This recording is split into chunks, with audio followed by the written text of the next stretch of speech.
কলকাতার উত্তর শহরতলি ব্যারাকপুর স্টেশন থেকে প্রায় আধ ঘন্টা বাসপথে এই খাড়াপাড়ার অবস্থান। রাস্তার ঠিক ওপারের অঞ্চলটাই ব্যারাকপুর মিউনিসিপ্যালিটির অন্তর্গত হলেও এপার সম্পূর্ণভাবে পঞ্চায়েত। পাড়ার মোড়েই ঢুকেছে পঞ্চায়েতের ইটের রাস্তা, যা ধরে প্রায় 5 মিনিট হাঁটলেই খাড়াপাড়ার শেষ এবং মুসলিম পাড়ার সূত্রপাত। এই ইটের রাস্তার ঠিক বাম দিকে পাড়ার একেবারে শুরুতেই পড়ে একটা পুকুর ও তাকে ঘিরে প্রায় 6টা বাড়ির অবস্থান। এদের মধ্যে 5টা বাড়ি পাড়ার আদিম অধিবাসী খাড়া বংশকুলের হলেও একটি হল বাইরে থেকে জায়গা কিনে উঠে আসা স্কুলের মাস্টার শঙ্খ রায়ের। তো এই পুকুরে বাড়ির অবস্থানের ক্রম অনুযায়ী প্রথম বাড়ি পড়ে বৃদ্ধ দ্বারকানাথ খাড়ার। বয়স প্রায় 80-র ঘরে, চলৎ শক্তিহীন বললেই চলে। ওনার 2 ছেলে দেবেন্দ্রনাথ ও দ্বিজেন্দ্রনাথ। এই পাড়ার অধিকাংশ মানুষের মতোই এদের বাড়িরও কেউই মাধ্যমিক পাশও নয়। বড় ছেলে দেবেন্দ্রনাথ চাকরি করেন একটা ব্যাটারি ফ্যাক্টরিতে, আর দ্বিজেন্দ্রনাথ জুট মিলের শ্রমিক। দুজনেরই বয়স 50 ছুঁই ছুঁই। দেবেন্দ্রনাথের স্ত্রী মালিনী বাড়ির বড় বউ, ওদের একমাত্র ছেলে ক্লাস 9-এ পড়া দেবেশ। দ্বিজেন্দ্রনাথ ও ওনার স্ত্রী শোভার একটিই মেয়ে, ক্লাস 8-এ পড়া দিয়া। গল্পের শুরুতেই যে পুকুরের উল্লেখ পেয়েছেন, সেখানেই নিজেদের বাড়ির ঘাটে জামাকাপড়, বাসন মাজা ইত্যাদি করে থাকেন এই 2 বউ। রায় বাড়ি বাদ দিলে পুকুরের ধারের বাকি প্রত্যেকটা বাড়ির মহিলারাও তাই করেন, তবে তা বলবো অন্য কোনো দিন। এ তো গেল পোশাকি পরিচয়। এবার আসা যাক সেই বিষয়ে যে কারণে আমরা ব্যারাকপুরের খাড়াপাড়ার কথা বলছি। দুজনেই সারাদিন খেটে ক্লান্ত হয়ে পড়েন। ঘরে ফিরে আর বেশি কিছু করার শক্তি বা ইচ্ছাও থাকে না।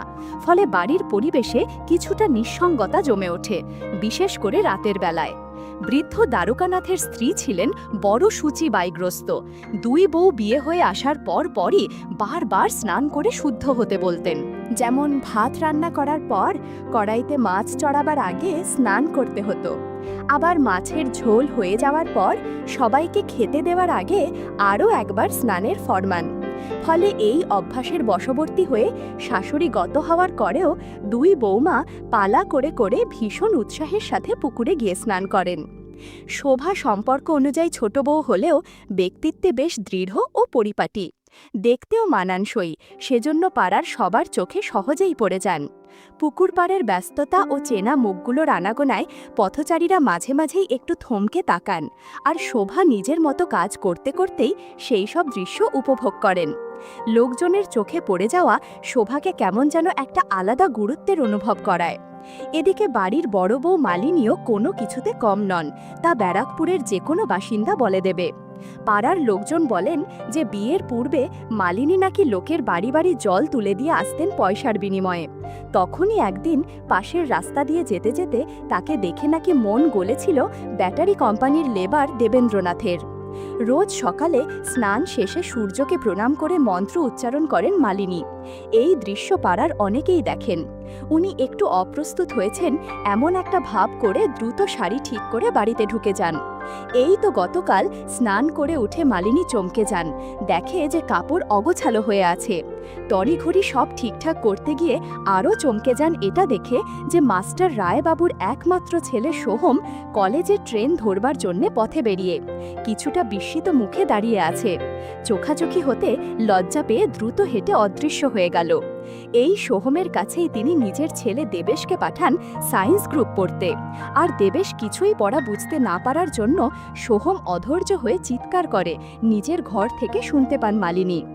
এই সোহম তো নাকি কলকাতাতে কলেজে পড়ে, তো সেখানে তো নিশ্চয় কতই মেয়েরা পড়াশোনা করে, কিন্তু তবুও সে তাকালো কেন? এমন ভাবতে ভাবতেই নিজের অজান্তেই হালকা একটা হাসি ফুটে ওঠে মুখে। যাই হোক, ওকেই জিজ্ঞাসা করা যাক। মনস্থির করে নিয়ম মতো ডুব দিয়ে তারপর চোখ বন্ধ করে ওই অবস্থাতেই হাঁটা দিলেন রায়বাবুর বাড়ির উদ্দেশ্যে।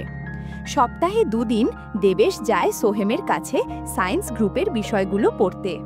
আর সেটা কোন কোন দিন এক কথায় পাড়ার যে কেউ বলে দিতে পারবেন, কারণ সোহেমের চিৎকার। সে বহুবার চেষ্টা করেও দেবেশকে কিছুতেই বুঝিয়ে উঠতে পারে না জটিল বিষয়গুলো। একে তো দেবেশ গবেট, তার ওপর মহা ফাঁকিবাজ। আজও যথারীতি সোহেমের চিৎকারে পাড়া মুখরিত। তোকে কতবার বলেছি অক্সিজেন জারক পদার্থ, তাহলে এই বিক্রিয়াটা কি হবে আর তুই কি লিখেছিস? কণ্ঠস্বরটা বেশ স্পষ্ট শুনতে পাচ্ছেন মালিনী এবার। এতক্ষণে পৌঁছে গেছেন রায়বাণীতে। মালিনী ভালো করেই জানেন দিনের এই সময়ে সোহেমের মা অফিসে এবং বাবা অর্থাৎ ইতিহাসের মাস্টার শঙ্খ রায় ইতিমধ্যেই স্কুলের উদ্দেশ্যে রওনা দিয়েছে। আসলে ওনার স্কুল তো সেই বনগা। উনি আস্তে আস্তে খোলা কলাপসিবল গেটের ফাঁক দিয়ে নিঃশব্দে প্রবেশ করলেন। ধীরে ধীরে এগিয়ে চললেন সোহেমের ঘরের উদ্দেশ্যে। দেবেশের প্রতি সোহেমের চিৎকার স্পষ্ট থেকে স্পষ্টতর হতে থাকল। এক সময়ে সে তিরস্কার করতে করতে আচমকা দরজার দিকে তাকালো এবং চমকে গেল। সোহেমের দৃষ্টি অনুসরণ করে তাকিয়ে দেবেশও গেল চমকে। দেবেশের মা মালিনী এসেছেন। আসুন বৌদি, বসুন বলে ঘরের এক কোণ থেকে একটা টুল এনে সামনে বসিয়ে দেয় সোহেম। টুলে বসতে যাওয়ার সময় সোহেম আর দেবেশ কিছুটা চমকে ওঠে। হয়তো ভেজা কাপড়ে হঠাৎ উপস্থিত হওয়ায় পরিবেশ একটু অস্বস্তিকর হয়ে পড়ে। বন্ধুরা, ইউটিউবের কড়া নিয়মের কারণে এসব ঘটনা সরাসরি বলা যাচ্ছে না। তোমরা কমেন্টে দেয়া লিংক থেকে আমার ওয়েবসাইট ভিজিট করো, সেখানে একদম খোলামেলা গল্প দেয়া আছে। লজ্জায় মাথা নিচু করে ছেলে দেবেশ। তবে সোহেমের যেন তখনও ঠিক হুঁচ ফিরে আসেনি। সামনে চলতে ফিরতে থাকা এক প্লেট মটন বিরিয়ানির মতো করে তাকিয়ে আছে মালিনীর দিকে। মালিনী টুলে বসে সামনের দিকে তাকিয়ে সোহেমের সেই একই হাভাতে দৃষ্টি দেখেন যা গতকালও তিনি লক্ষ্য করেছিলেন পুকুরে স্নান করার সময়। উনি কেমন একটা দুষ্টু সুলভ নিঃশব্দ হাসি হাসলেন সোহেমের উদ্দেশ্যে। সোহেমের অবশেষে হুঁশ ফিরল। বলুন বৌদি, হঠাৎ আজ এলেন? কেন, আমি আসতে পারি না বুঝি? অতিরিক্ত ন্যাকামো করে বললেন মালিনী। ঘরে তো মা এভাবে কথা বলে না, অবাক হয়ে যায় দেবেশ। না, তা কেন নয়। কথাটা বলতে বলতে আপনা থেকেই সোহেমের চোখ বিভিন্ন দিকে যাচ্ছিল। বললেন, আসলে তুমি রোজ দেবেশের ওপর চেঁচাও। তোমার দাদা খুবই রেগে গেছেন শুনে। উনি গত সপ্তাহ ধরে বলছেন তোমার চিৎকারের জন্যে পাড়ার সবাই নাকি ওনার ওপর হাসে, বলে দেখ দেখ তোর ছেলেটা কেমন গর্ধব। কিন্তু তাই বলে তো। সোহেমের সাফাই পুরোটা না শুনেই মালিনী বলে ওঠেন, আরে আমি জানি ও একটা মূর্খ, তোমার কোনোই দোষ নেই। তুমি তো অনেক ভালো, তাই ওকে মারধর করো না। ওর আগের মাস্টার তো অনেক মারত। কথাগুলো সত্যি, তাই মাথা নিচু করেই থাকে দেবেশ। সোহেমের মুখের বলিরেখাগুলো আরও কোমল হতে থাকে। মালিনীর দিকেই তাকিয়ে সোহেম ধীরে ধীরে বলে, দেখুন না, আজ রসায়নের সহায়িকাটা পর্যন্ত আনেনি। মালিনী বলল, তাই? এই যা, ওটা নিয়ে আয় বাড়ি থেকে এক্ষুনি।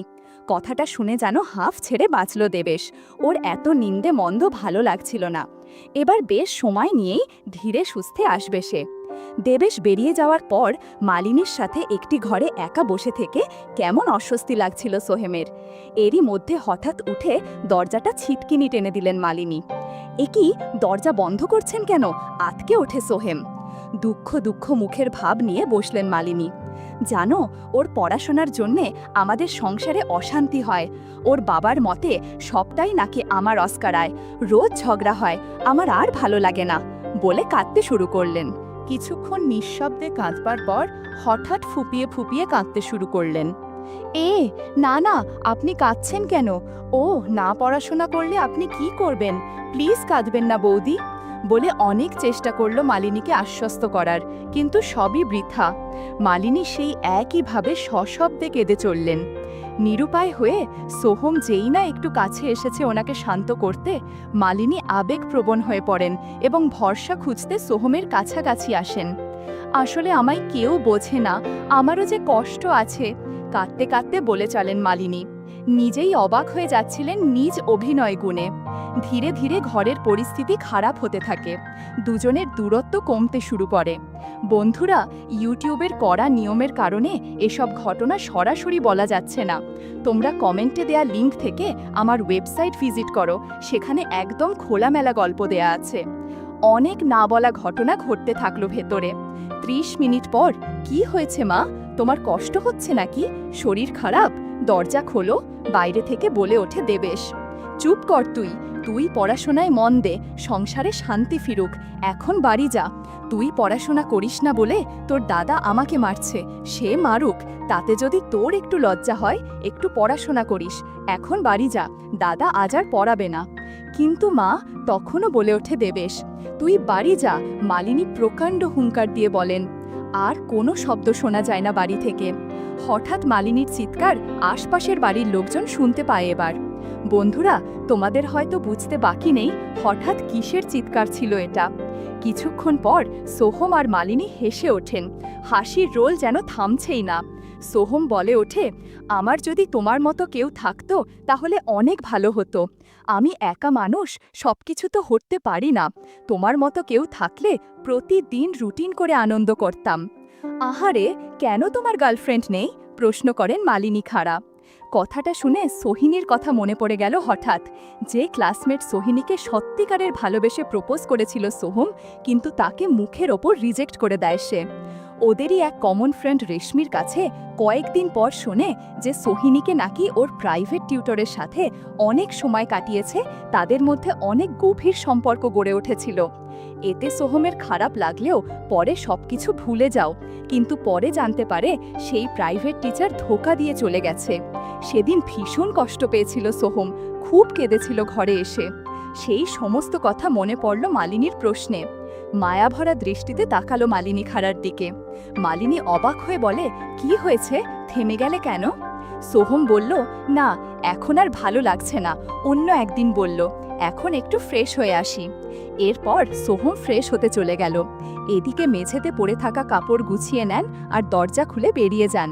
হঠাৎ খেয়াল হয় মুখে লেগে থাকা আঠালো কি যেন লেগে আছে, তবুও সেটা পরিষ্কার করলেন না। সোজা বাড়ির উদ্দেশ্যে রওনা হলেন খাড়া বাড়ির বড় বউ মালিনী খাড়া। বাড়ি গিয়েই প্রথম মুখোমুখি হয় ছেলে দেবেশের সাথে। মা, তোমাকে খুব ক্লান্ত লাগছে কেন? কি হয়েছে তোমার? আর তোমার মুখে কি যেন লেগে আছে? বলতেই মালিনী বললেন, তুই পড়াশোনা করিস না বলে অনেক কথা শুনতে হয়েছে, আর ওখানে নাস্তা করেছিলাম হয়তো, এ কারণে মুখে গুড়ের রস লেগে আছে। এই বলে মালিনী সোজা ফ্রেশ হতে চলে গেল।